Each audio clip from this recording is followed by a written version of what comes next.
आप जैसे लोग है ना इस देश को जलाने का और इस दंगे फैलाने का काम करते हैं। आप अनुयायी हैं, आपने हिंदू राष्ट्र की बात की तो हिंदुओं ने आपका सम्मान किया, और जो बात करते हैं जो आप वंशज से किस बात के वंशज की बात कर रहे हैं। कथावाचक का काम होता है धर्म का प्रचार करना, और धर्म के प्रचार में बहन बेटियों का सम्मान करना आपका दायित्व बनता है। हनुमान जी के अनुयायी होते हैं और हनुमान जी भगत होते हैं, वो सच्चे होते हैं, सच्चे लंगोट के पक्के होते हैं और बहन बेटियों के दुख सुख में काम आते हैं। नहीं करनी चाहिए, चाहे कोई हिंदू राष्ट्र की बात करे, चाहे कोई धार्मिक व्यक्ति है, चाहे कोई राजनीतिक व्यक्ति है, उसको किसी को भी दूसरे व्यक्ति पर ऐसा आरोप लगाना उचित नहीं है।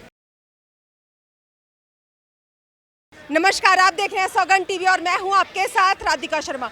अगर बात की जाए धीरेन्द्र कृष्ण शास्त्री की, तो जिस तरह से कथावाचक हैं वो, लेकिन लगातार जो अपने बयान हैं उनकी वजह से चर्चाओं में रहते हो, चाहे वो महिलाओं के ऊपर टिप्पणी करनी हो कि जिनकी गला सूना मांग सुनी वो खाली प्लॉट है, उसी तरह से उन्होंने एक बार फिर से विवादित बयान दिया है। उनका कहना है कि जो रावण है स्वामी प्रसाद मौर्य के जो है वो वंशज हैं, तो उस पर जो है लंका के जो ट्रस्टी हैं उन्होंने बोला है केस होना चाहिए। क्या लगता है जिस तरह से कथावाचक हैं, क्या इनको शोभा देता है इस तरह की टिप्पणियां करना? ये एकदम भर्सना का काम है और इनको ऐसे भाषा का प्रयोग नहीं करना। कथावाचक ना होके एक हनुमान भगत कहते हैं अपने आप को, आपको ये कट्टर हिंदू कहते हैं और हिंदू के तो धर्म के प्रचार की बात करते हैं, तो उनको अपनी एक मर्यादित भाषा रहे हैं। और ये सुनी वो जो बात कर रहे हैं महिलाओं के प्रति, जो ऐसी बात कर रहे हैं, अरे भैया आपके दरबार में तो सबसे ज़्यादा महिलाएं आती हैं, और जो दुखिया दुख में आपके पास समाधान के लिए आती है, आप अपने आप को कहते हैं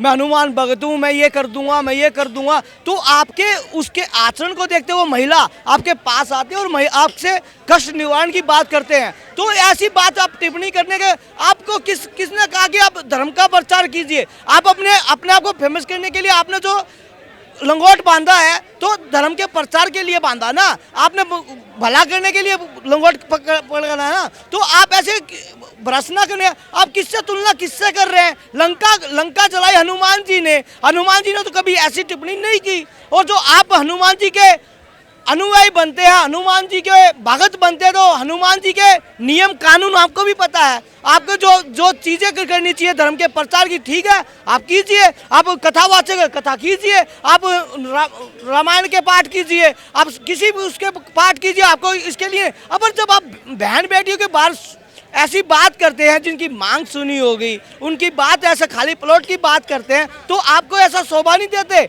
आपने उनका उसके लिए अच्छा कार्य करना चाहिए, उनकी भलाई के लिए कोई वृद्धाश्रम, कोई ऐसे कार्य करने चाहिए। आप अपने आप को फेमस करने के कुछ भी बोल देंगे, आप किसी बात की टिप्पणी कहीं लगा देंगे। जिस तरह से बोला है स्वामी प्रसाद मौर्य जो है वो रावण के वंशज है, क्या स्वामी प्रसाद मौर्य को रावण का वंशज बताना या रावण को स्वामी प्रसाद मौर्य के साथ जो है उनकी तुलना करना क्या सही है? देखिए ये कति गलत है।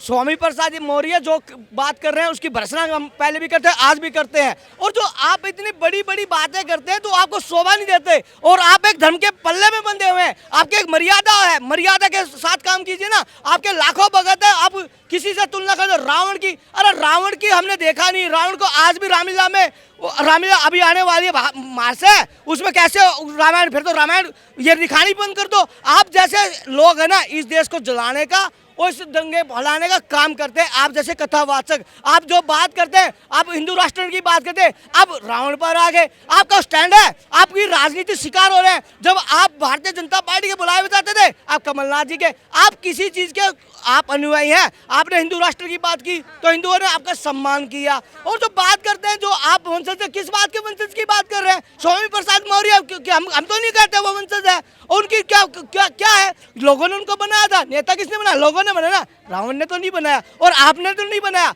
आप आज कथावाचक बने हैं, आपसे पहले भी इतने कथावाचक हुए।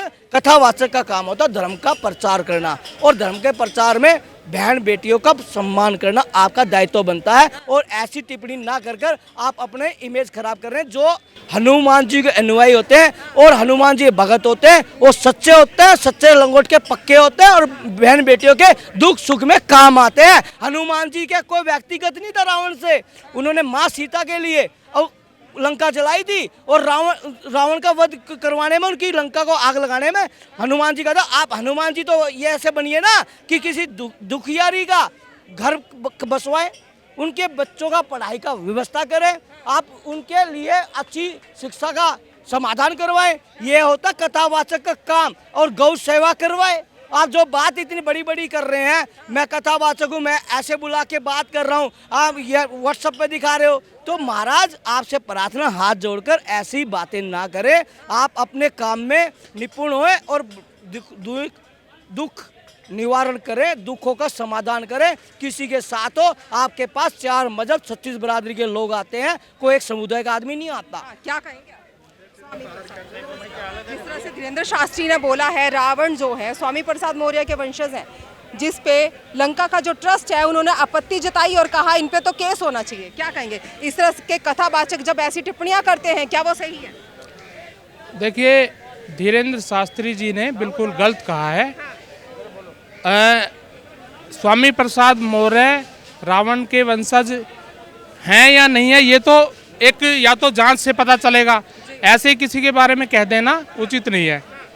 कोई हम कह सकता भाई ये राम के वंशज है, ये राम की वंशावली से आते हैं, तो उसके लिए पूरी एक पीढ़ी, यानी पूरी मान लीजिए 50 पीढ़ी तब से अब तक हो गई, तो वो सारा देखना पड़ेगा। उसका निर्णय भाट होते हैं ना, जो भाट ब्राह्मण होते हैं, जो सारा लेखा जोखा रखते हैं, भाट, उन्हें भाट बोलते हैं देहाती भाषा में, उनके पास सारा लेखा जोखा होता है। धीरेन्द्र शास्त्री जी को ऐसा कहने का अधिकार नहीं है और उन्हें धर्म की बात करनी चाहिए, उन्हें धर्म पर अपना वक्तव्य देना चाहिए, प्रवचन देना चाहिए। लेकिन जब हिंदू राष्ट्र की बात करते हैं तो इस तरह के बयान करते हैं, इस तरह की टिप्पणियां करते हैं। जो हिंदू राष्ट्र की बात करता है वो क्या इस तरह के से टिप्पणियां कर सकता है? क्या लगता है? नहीं करनी चाहिए। चाहे कोई हिंदू राष्ट्र की बात करे, चाहे कोई धार्मिक व्यक्ति है, चाहे कोई राजनीतिक व्यक्ति है, उसको किसी को भी दूसरे व्यक्ति पर ऐसा आरोप लगाना उचित नहीं है कि ये फलाने का वंशज है। उसके लिए या तो उसे सबूत देना चाहिए, पूरी वंशावली प्रस्तुत करनी चाहिए कि भाई ये उसका वंशज है। जैसे अब राम की पूरी वंशावली है, भाई राम के यानी राम के जो पूर्वज ये हुए, सबका पूरी वंशावली है, तो तब तो कह सकते हैं हाँ भाई ये जो आज जो पीढ़ी चल रही है ये राम की वंशज है। यदि जानकारी नहीं है तो ऐसा बोलना गलत है। किसी जानकारी नहीं है, जिस तरह से बात की जाए, धीरेन्द्र कृष्ण शास्त्री ने जिस तरह से कहा है स्वामी प्रसाद मौर्य जो है रावण के वंशज हैं, इस तरह से पहले भी विवादित बयानों में अक्सर चर्चाओं में रहते हैं। क्या एक कथावाचक को इस तरह से बयान देना सही है? क्या उचित है? आपकी क्या राय? अपनी राय हमारे साथ जरूर साझा करें। इन्हीं सब खबरों के लिए जुड़े रहिए हमारे साथ, देखते रहिए सौगंध टीवी। कैमरामैन अंकित के साथ राधिका शर्मा।